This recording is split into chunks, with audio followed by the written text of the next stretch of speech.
তেখেতে এটা বক্তব্যত প্ৰকাশ কৰিছিল যে অষ্টম দৰমহা আয়োগ যিহেতু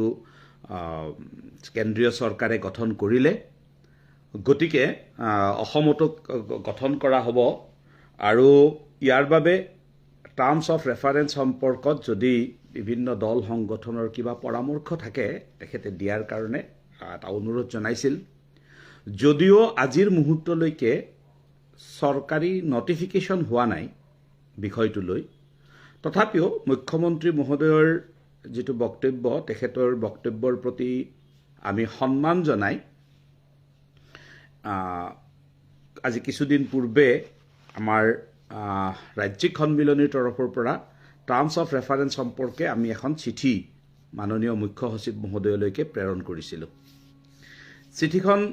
আমাৰ সতীৰ্থসকলে পঢ়া শুনা কৰাৰ পিছত ছ'চিয়েল মিডিয়ালৈকে আনিছিল আৰু ছ'চিয়েল মিডিয়ালৈকে আনাৰ পিছতেই বিভিন্নজনে বিভিন্ন ধৰণৰ কমেণ্ট প্ৰকাশ কৰিছিল ইয়াৰ আগতেও যেতিয়া মুখ্যমন্ত্ৰী ডাঙৰীয়াই এই কথাখিনি ঘোষণা কৰিছিল যেতিয়া সকলোৱে টিভি চেনেল যোগে এই কথাখিনি গম পাইছিল তেতিয়া বিভিন্নজনে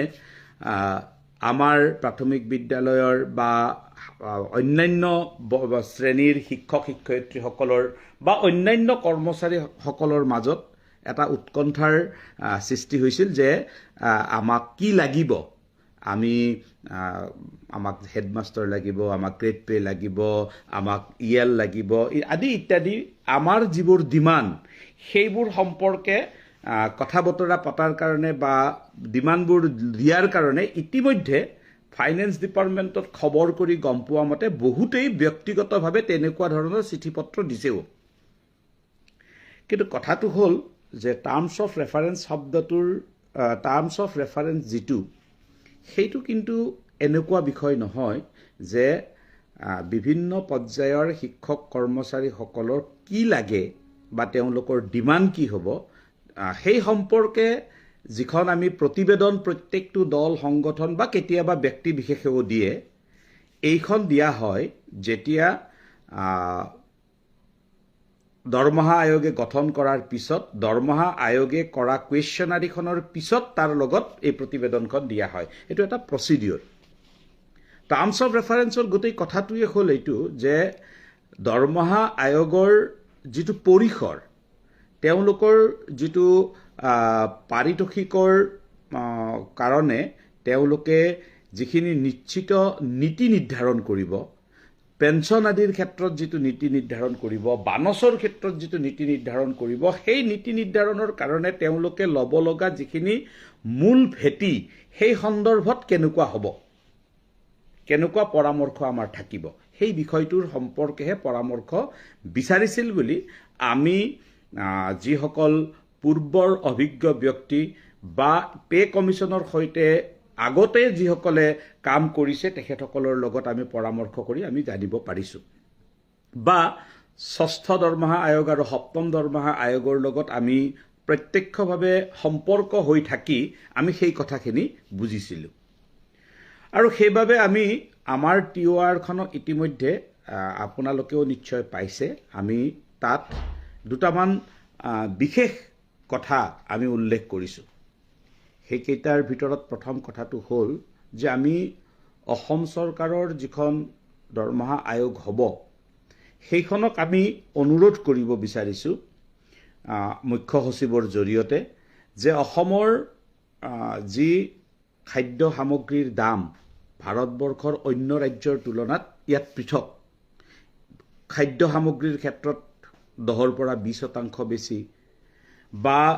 বস্ত্ৰ সামগ্ৰীৰ ক্ষেত্ৰত আমাৰ 15ৰ পৰা 30% বেছি ইত্যাদি ইত্যাদি আমি বিভিন্ন ধৰণে গোটেইখন আপোনালোকে পঢ়িলে গম পাব সময়ৰ কাৰণে মই পঢ়ি দিব খোজা নাই কিন্তু যেহেতু আমাৰ ইয়াত সকলোখিনি বেছি গতিকে যেতিয়া ফিটমেন্ট টেবুলৰ প্ৰশ্নটো চিহ্নিত হ'ব তেতিয়া কেন্দ্ৰীয় চৰকাৰে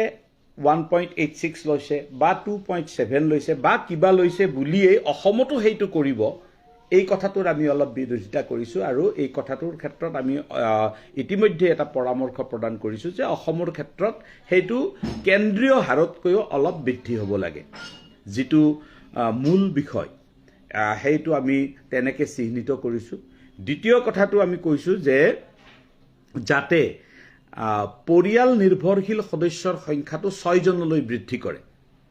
অসম চৰকাৰৰ 7ম দৰমহা আয়োগে পৰিয়ালৰ সংখ্যাটো 3জনত আবদ্ধ কৰিছে।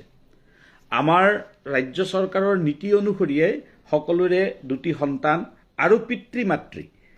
আমি চাব লাগে। গতিকে 6জনীয়া পৰিয়ালটো ভৰণ পোষণৰ বাবে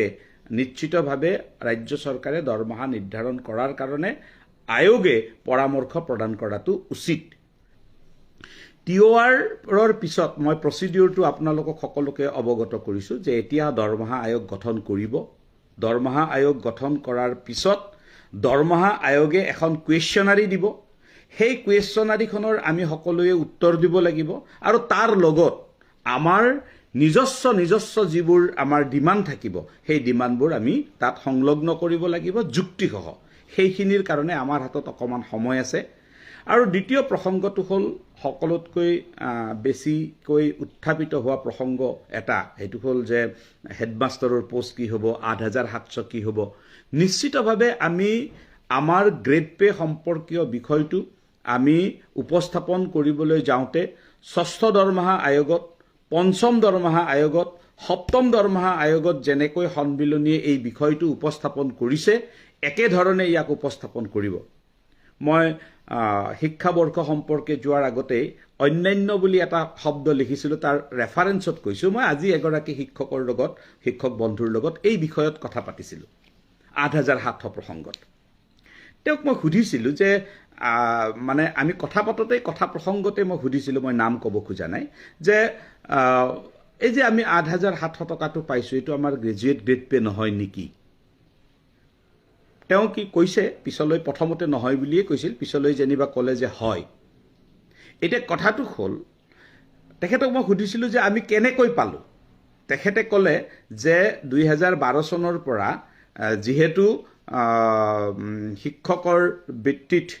প্ৰাথমিক শিক্ষকৰ বৃত্তিত নিয়োগ কৰিবৰ কাৰণে 50% অৰ গ্ৰেজুৱেট বুলি কোৱা হৈছে, গতিকে আমি তেতিয়াৰ পৰা আমি গ্ৰেজুৱেট গ্ৰেড পে পাইছোঁ। মই তেখেতক ইতিমধ্যে বুজাই কৈছোঁ আৰু এই লাইভৰ জৰিয়তে যিসকলে তেনেকৈ ভাবে তেখেতসকলক ক্লিয়াৰ হোৱাৰ কাৰণে কৈছোঁ যে আমি প্ৰাথমিক বিদ্যালয়ত কাম কৰি থকা স্নাতক শিক্ষকসকলে 6ষ্ঠ দৰমহাৰ পৰাই আমি স্নাতক হিচাপে আমি এটা মান্যতা পাই আহিছোঁ। 6ষ্ঠ দৰমহাৰ আগত যিহেতু মান্যতা পাইছোঁ, 6ষ্ঠ দৰমহাৰ আয়োগৰ ভিত্তিতে আমি 7ম দৰমহাগত মান্যতা পাইছোঁ। গতিকে মান্যতাটোৰ প্ৰশ্ন অসম ৰাজ্যিক প্ৰাথমিক শিক্ষক সন্মিলনীয়ে 5ম দৰমহা আয়োগতে আৰম্ভ কৰিছিল আৰু তাৰ ফলাফল আমি পাইছোঁ। নিশ্চিতভাৱে 8,700 প্ৰসংগৰ বিষয়টো ইতিমধ্যে আমি আকৌ এটা নতুন আদালতৰ বিষয়টো চলি থকাৰ মাজতে আমি পুনৰাই মুখ্যমন্ত্ৰীৰ জৰিয়তে আমি এটা প্ৰয়াস কৰিছোঁ। যদিহে আমাৰ এই প্ৰয়াসে অতি সোনকালে কিবা কামত নিদিয়ে তেনেহ'লে আমি নিশ্চিতভাৱে দৰমহা আয়োগ গঠন হ'লেও আমি ইয়াৰ বাবে সংগ্ৰামৰ পথ আমি ল'ম। ইতিমধ্যে আমি আমাৰ ৰাজ্যিক সন্মিলনীৰ কৰ্ণধাৰে এই বিষয়ত আমি চিন্তা চৰ্চা কৰি আছোঁ। কেৱল যিহেতু মুখ্যমন্ত্ৰীৰ নিৰ্দেশত ফাইল এটা বিত্ত বিভাগলৈকে গৈছে, গতিকে সেই ফাইলটোৰ ৰিজাল্ট কেনেকুৱা আহে, পজিটিভ নিগেটিভ কি ৰিজাল্ট আহে, তাক আমি চাবৰ কাৰণে কিছুদিনৰ কাৰণে আমি বাট চাইছোঁ।